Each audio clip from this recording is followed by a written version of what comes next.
इस पे आप सभी आए हैं। मैं आपको तफसीलन इस केस के बारे में बता देता हूं, फिर उसके बाद भी अगर आपको कोई सवाल आपका होगा तो उसके बाद उसका जवाब दे दिया जाएगा। 16 अगस्त शाम को तकरीबन 10 बजे शहजादा नाम की एक लेडी जो कि श्रीनगर की रहने वाली हैं और डिसीज्ड नूरुल हबीब की सिस्टर हैं, वो पुलिस पोस्ट सिदड़ा में कॉल करती हैं और कहती हैं कि मेरे फ़ोन मेरे ब्रदर उठा नहीं रहे हैं, काइंडली आप हमारे घर पर जाएं और एक बार देखें कि सब चीज़ें ठीक हैं।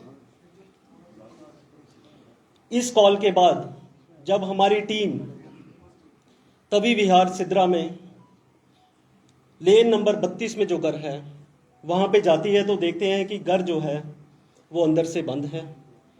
वहाँ घर से फाउल स्मेल आ रही थी। इस चीज़ पे शक करते हुए हमारी टीम ने ताले तोड़े और घर के अंदर गए। वहाँ पे 4 बॉडीज़ मिली। पहली बॉडी नूरुल हबीब जो श्रीनगर के रहने वाले हैं, दूसरी बॉडी सकीना बेगम जो कि डोडा की रहने वाली हैं, उनके बेटे, उनके ग्रैंडसन सजाद अली और उनकी बेटी जिनका नाम रुबीना बानो है। ये 4 बॉडीज़ हमें लेन नंबर 32 के घर से मिली। उसके साथ में ही एक और घर है जो सकीना का घर है, लेन नंबर 33 में। जब टीम वहाँ पर गई उन्होंने देखा कि घर जो है वो दरवाजे जो हैं अंदर से बोल्टेड हैं।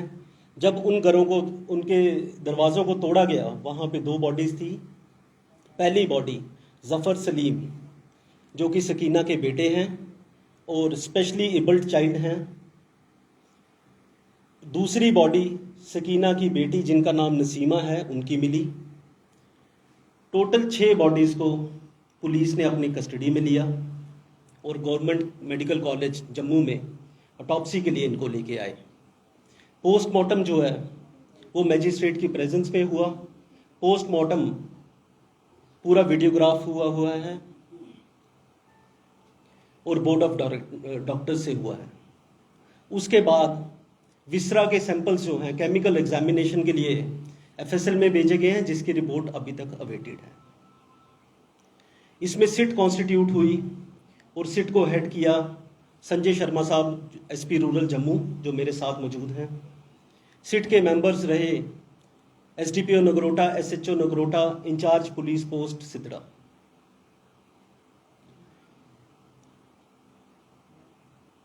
तफ्तीश के दौरान हमने ये पाया कि नूरुल हबीब जो श्रीनगर के रहने वाले हैं, तकरीबन 1997 में, आज से 25 साल पहले ये जम्मू में मूव किए। कंसल्टेंसी का ये काम करते थे और इनके घर में सकीना नाम की जो लेडी है, डोडा की रहने वाली हैं, वो एज ए डोमेस्टिक हेल्प काम करती थी। मेडिकल इश्यूज भी थे इनके, इन द सेंस कि मैंने पहले ही बताया 2 बच्चे डिफरेंटली एबल्ड थे, स्पेशली एबल्ड थे। उन वजह से ये फैमिली काफ़ी ज़्यादा डिपेंडेंट थी नूर जो हैं उनके ऊपर फाइनेंशियल मैटर्स में, और डोमेस्टिक हेल्प के लिए ये उनके घर में काम करते थे। सजाद अली के पढ़ाई का खर्चा भी नूरुल हबीब ही उठाते थे और बाकी भी इनकी ज़रूरतें जो थी पैसे की वो यही पूरे करते थे। फैमिली मेडिकल इश्यूज के साथ साथ इनके कुछ डिस्प्यूट्स भी चल रहे थे। जो डोडा की फैमिली थी, इनके अपने डिस्प्यूट्स चल रहे थे, कोर्ट केसेस चल रहे थे, लिटिगेशंस चल रही थी। इस वजह से ये फैमिलीज दोनों की दोनों काफ़ी ज़्यादा डिप्रेस्ड थी। अगस्त के फर्स्ट वीक में जब ट्रायल के दौरान ये कोर्ट में गए, उस दौरान बाहर आकर इन्होंने अपने एक दोस्त को कॉल किया। उधर 3 लोग गए थे, सजाद अली जो ग्रैंडसन है सकीना के, नूरुल हबीब और उसके साथ में सकीना बेगम। बाहर आके इन्होंने अपने एक दोस्त को कॉल करके बताया कि जो हमारे विटनेस भी हैं कि इस ज़िंदगी को जीने का कोई फ़ायदा नहीं है, हमें मेडिकल इश्यूज़ भी बहुत ज़्यादा हैं, मैं खुद भी सीए से सफ़र कर रहा हूँ। इस चीज़ को अभी हमने पुख्ता करना है, एज ए एविडेंस अभी पेपर्स इकट्ठे करने हैं, क्या ये सच है कि नहीं। उसके सिवा जो उन्होंने बोला कि हमारी बाकी लिटिगेशंस भी चल रही हैं, लैंड के डिस्प्यूट्स भी चल रहे हैं, तो बेहतर है इस ज़िंदगी को ख़त्म कर दिया जाए। 4 तारीख को वो कन्विंस करते हैं 3 लोगों को, जिसमें से पहले हैं सकीना बेगम, दूसरे हैं सजाद अली और तीसरे हैं रुबीना। कि इस ज़िंदगी को हमें ख़त्म कर देना चाहिए, क्योंकि मैं जीना नहीं चाहता और हम दोनों फैमिलीज एक दूसरे पे इतनी ज़्यादा डिपेंडेंट हैं कि मैं आपके बिना नहीं जी पाऊंगा और आप हमारे बिना नहीं जी पाएंगे।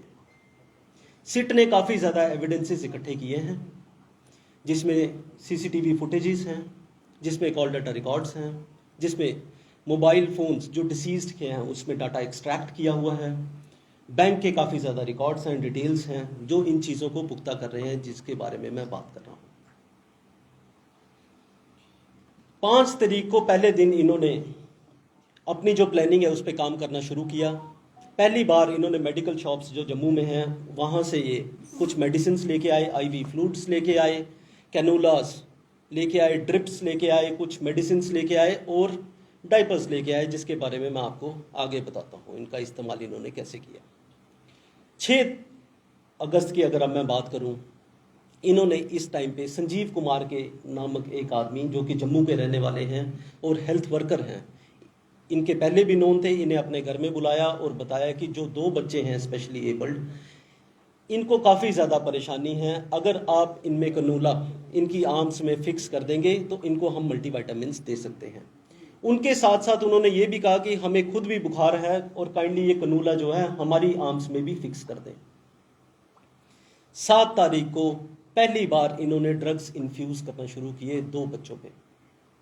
4 लोगों ने मिलके 2 लोगों पे ड्रग्स इन्फ्यूज़ किए, जिसमें जफ़र सलीम है और दूसरा जो नसीमा नामक लेडी है जिसके बारे में मैंने पहले भी बताया। उस शाम को इन्होंने संजीव कुमार को एक बार फिर बुलाया और कहा कि इन 2 बच्चों की मेडिकल कंडीशन आप एग्जामिन करें, क्या इनकी तबीयत पहले से इम्प्रूव हुई है कि नहीं हुई है। संजीव कुमार, उसको पता नहीं था कौन से ड्रग्स दिए जा रहे हैं, इन द सेंस कि उनके सामने सिर्फ यही बताया था कि हम आईवी फ्लूइड्स दे रहे हैं और मल्टीविटामिन्स दे रहे हैं। उन्होंने कहा कि इन बच्चों की तबीयत जो है वो डिटीरियरेट हो रही है, आप काइंडली इन्हें किसी डॉक्टर से कंसल्ट करें और किसी डॉक्टर को दिखाएं। 7 तारीख को ही ये एक आदमी जिसका नाम विजय कुमार है, जो बाई प्रोफेशन एक प्लम्बर है, उनको बुलाते हैं नूरुल हबीब अपने घर पे और उन्हें ये थोड़ा सा तफसीलन समझा देते हैं कि हम अपनी ज़िंदगी ख़त्म करने जा रहे हैं, तो काइंडली जो 33 नंबर लेन में घर है उसके पीछे आप एक पिट खोद दें, एक खड्डा खोद दें जहाँ पे 2 बॉडीज़ को बरी किया जा सके।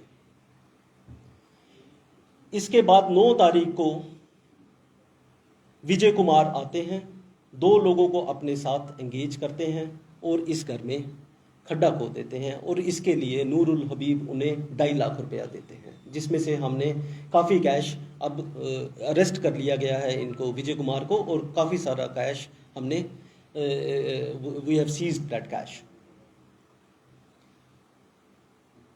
12 तारीख को इसके बाद हमारी तफ्तीश के हिसाब से, जबकि अभी पूरी रिपोर्ट्स आना बाकी हैं, 2 लोगों की डेथ हो गई थी, जिसमें से पहले जो शख्स थे उनका नाम है जफ़र सलीम और जो दूसरी लेडी है जिनका नाम है नसीमा। उसी दिन इन्होंने इसके बाद प्लान किया कि सकीना नाम की जो लेडी है, अब इसको हम ड्रग्स इन्फ्यूज़ करेंगे। इसके साथ साथ मैं आपको एक और चीज़ बताता चलूँ जो कि काफ़ी इम्पोर्टेंट है कि किस तरीके से इन्होंने ये सारी चीज़ें प्लान की।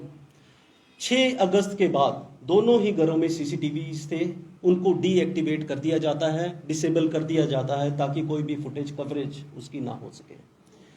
दूसरी चीज़, इन्होंने एसीज का टेम्परेचर काफ़ी कम रखा था, ये उस टाइम पे भी हमने मौके पर जाकर देखा था, ताकि जो है बॉडीज डीकम्पोजिशन होने में थोड़ा सा वक्त लगे।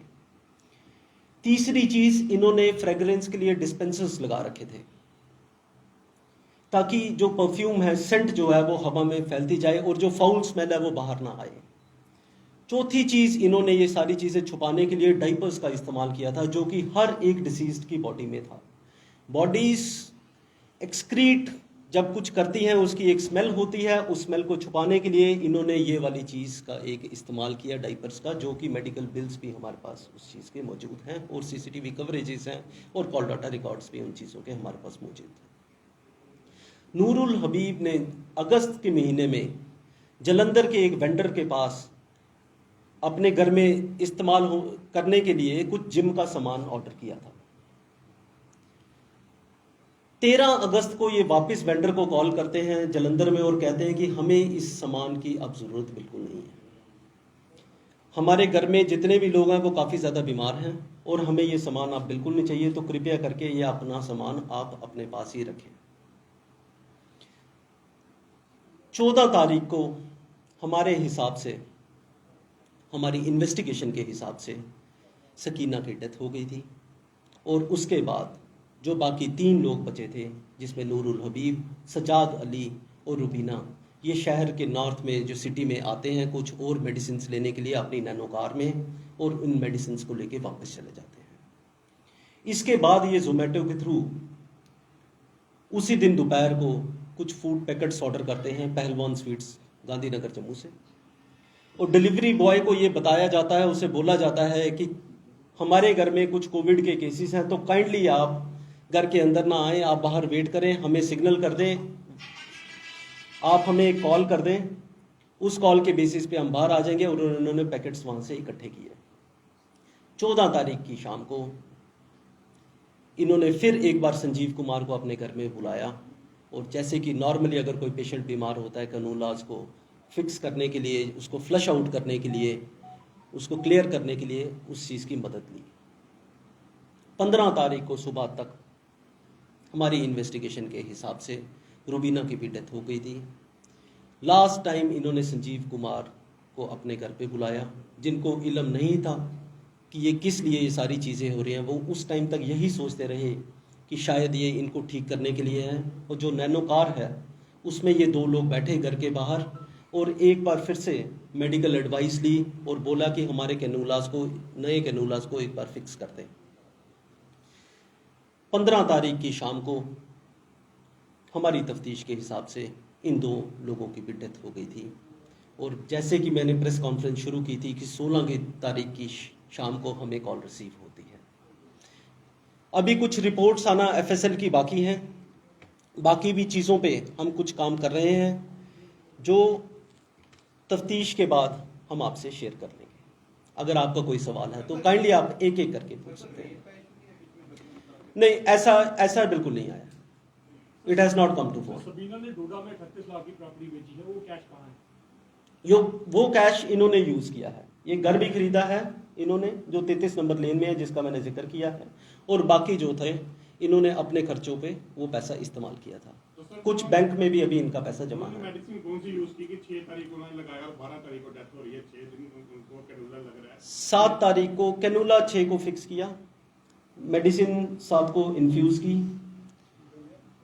12 तारीख को हमें लगता है डेथ हुई। जो वकवा 5 दिन का है, आप शायद उसकी बात कर रहे हैं। मैं उसमें यही चीज़ बताना चाहूँगा कि केमिकल एग्जामिनेशन के लिए हमने ये चीज़ें बेची हुई हैं एफएसएल में। उसकी डिटेल्ड रिपोर्ट आना अभी बाकी है, ऑटोप्सी की, पोस्टमार्टम की रिपोर्ट अभी आना बाकी है। बट डेफिनेटली ड्रग्स जो यूज़ किए थे वो शेड्यूल एच ड्रग्स थे।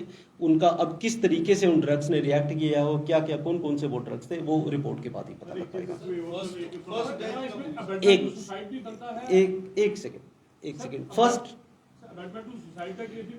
डेफिनेटली इसमें जो हमने केस रजिस्टर किया वो 302 में किया है, 306 में किया है। अबेटमेंट की डेफिनेशन में ये बहुत ही क्लियर कट है। किसी को एनकरेज करना, किसी को सपोर्ट करना, ये अबेटमेंट का एक पार्ट है, और डेफिनेटली अबेटमेंट का केस भी है। तो सर इन्होंने इतना कॉम्प्लिकेटेड क्यों इस्तेमाल किया सुसाइड करने का? बड़े आसान तरीके से कुछ कर भी ले सकते थे, वो सीधी पॉइजन ले सकते थे, हैंगिंग कर सकते थे।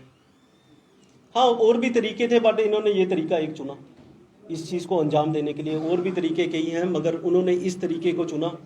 तो ये नहीं, abetment to suicide against only 1 person, Noorul Habib के अगेंस्ट लगा है। सर जो प्लम्बर का सर 2.5 लाख लिया, तो उसको कुछ फाउल नहीं लगा? उसने पुलिस को इंटीमेट क्यों नहीं किया? उसका भी तो रोल। हाँ, डेफिनेटली एक वो रोल था। अगर वो वक्त पे हमें बता देते, उन्हें भी इसमें 306 में रखा है हमने, अबेटमेंट टू सुसाइड में। आपके सवाल का मैं इसमें ये जवाब में ये चीज़ ऐड कर दूं। डेफिनेटली अगर वो पुलिस को वक्तन ये वाली चीज़ हमें इतला कर देते तो ये लोग बच सकते थे। हमारी इन्वेस्टिगेशन के हिसाब से पहली डेथ जो हुई है वो 12 को सुबह हुई है, 12 से लेके 15 तक। जी, ऐसा तो नहीं था कि नूर इन सबको मार के खुद बचना चाहता, लेकिन एंड में उसको लगा कि मैं मर जाऊंगा, मैं फंस जाऊंगा, तो उसने सुसाइड किया। डेडली डिजीज थी? नहीं, डेडली डिजीज का जिक्र अभी आया है उस चीज़ को भी अभी पुख्ता करना बाकी है, क्या इनको ये वो डिजीज़ थी भी कि नहीं थी। मगर जो अभी तक इन्वेस्टिगेशन में लगा है, it is a clear cut motive, जिस तरीके से मैंने बयान किया उसी तरीके से। ऐसा जैसे आपने बताया कि उन्होंने खड्डा खोदा था तो बॉडीज को वहाँ पे उसमें दफनाने के लिए, सिर्फ 2 बॉडीज़ को दफनाने के लिए, उसने भी सुसाइड करना था और इसको दफनाने के लिए इतना कुछ करने की जरूरत ही नहीं। 2 बॉडीज़ को 2 स्पेशली एबल्ड लोग थे जो कि एक अलग घर में रहते थे, उनको दफनाने के लिए शायद सबसे पहले ये दिमाग में रखा गया होगा कि मेडिसिन इनको इन्फ्यूज़ करेंगे, कितनी देर में रिएक्ट करती हैं, किस तरीके से रिएक्ट करती हैं, उसके बाद देखेंगे। और बाकी फैमिलीज उसके बाद इस चीज़ को उनमें मेडिसिन इन्फ्यूज़ किए जाएंगे। सर कितना चैलेंजिंग था जम्मू कश्मीर पुलिस के लिए इस केस को सुलझाना? डेफिनेटली ये चैलेंजिंग था, एक नए तरीके का चैलेंज था। इस तरीके के केसेस नहीं सामने आए हैं, मगर मैं दाद देता हूँ पूरी सिट की टीम को, जिन्होंने बहुत ही प्रोफेशनल तरीके से इस केस को हैंडल किया है और एक एक बारीकी जिस तरीके से मैंने इस प्रेस कॉन्फ्रेंस में बताया उसको ये सामने लेके आए हैं। इसके साथ साथ मैं एक और चीज़ आपको कहना चाहूँगा कि मोटिव इनका यही था। एक सेकंड, मैं ये वाले सवाल का जवाब देता हूँ, आपके सवाल पे आ जाता हूँ। काफ़ी सारी चीज़ें हमें शुरुआती 3-4 दिन में ही क्लियर हो गई थी, बट हमें भी इस चीज़ का पता था कि जब तक हम केस में कुछ आगे नहीं बढ़ते हैं, वो आधी अधूरी इन्फॉर्मेशन ना शेयर की जाए मीडिया के साथ, तभी हमने 11 दिन का बकवा लिया। जी सर, मोटिव मैंने कहा पक्का यही था कि वो थोड़ा बीमार था और उनको फाइनेंशियली था। मोटिव ये था कि मोटिव कोई और भी हो सकता है इसके अलावा। अभी तक की तफ्तीश में जो मोटिव एक सामने आया है वो मैंने काफ़ी तफसीलन आपके सामने रख दिया गया है। इसके सिवा जो भी अगर कोई डिटेल्स इस केस में आती हैं वो मीडिया के साथ ड्यू कोर्स ऑफ टाइम में शेयर कर दी जाएंगी। एक